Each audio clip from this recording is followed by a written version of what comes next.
بسم اللہ الرحمن الرحیم۔ السلام علیکم ورحمۃ اللہ وبرکاتہ۔ بھائی کا رشتہ اسلام میں ایک مقدس اور محبت بھرا رشتہ ہے۔ قرآن و حدیث کی روشنی میں بھائی کے تعلق کو اہمیت دی گئی ہے اور اس میں حقوق و فرائض واضح کیے گئے ہیں۔ بھائی وہ ہستی ہے جو خاندان کا اہم حصہ ہوتا ہے اور زندگی کے نشیب و فراز میں ایک دوسرے کا سہارا بنتا ہے۔ اسلام ہمیں بھائی کے ساتھ محبت، خیر خواہی اور انصاف کا درس دیتا ہے۔ قرآن مجید میں اللہ تعالیٰ نے بھائی چارے کو ایمان کے مظہر کے طور پر بیان کیا۔ اللہ تعالیٰ نے فرمایا، مومن آپس میں بھائی بھائی ہیں۔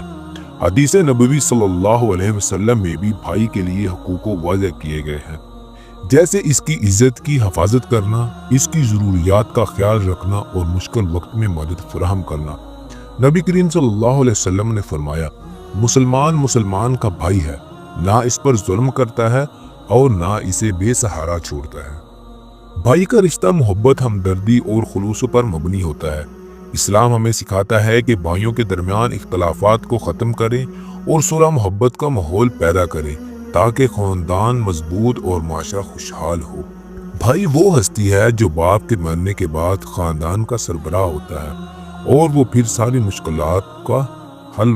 مزید ایسی ویڈیو دیکھنے کے لیے ہمارے چینل کو سبسکرائب کریں اور بیل آئیکن کے بٹن کو دبا دیں تاکہ ہر روز ایسی دینی ویڈیو آپ تک پہنچ سکے۔ السلام علیکم ورحمۃ اللہ وبرکاتہ۔